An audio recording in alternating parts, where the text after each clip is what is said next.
Васко се напи и си намръщи муцуната, като беше на трибуната. Един пяндърта крещеше, на нашето време беше без тъпи телефони. Крещяхме с грамофони, с звъните на домофони. Хората тревожите и много ще се изложите.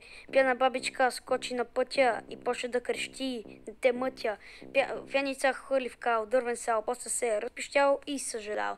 Искам да ти дам съвет от моя пубертет. Ако пян шофираш, гробище ще си избираш. По телевизията хората ще видят и от смях ще се прибият. Пян учител носи раница, в нея имаш баница. Почва да преподава, но то да се преподава нищо няма. Каза: деца, вадете раници, отварят своите баници. Друг се мислил се за Херкулес, защото изпил ръки и 6. Пилот бил пян, вместо да пилотира, че те яме биян. Пил се жестоко калуян, че направо в ресторант Азиз запял. Искам да ти дам съвет от моя пубертет. Ако пиян шофираш, гробища ще си избираш. По телевизията хората ще видят и смях ще се прибият.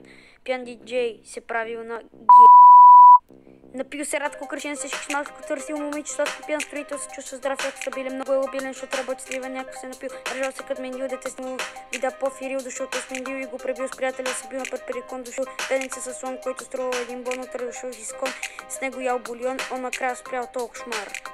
Отивам в бар. Ха-ха! Може и трети път да намеря такова нещо.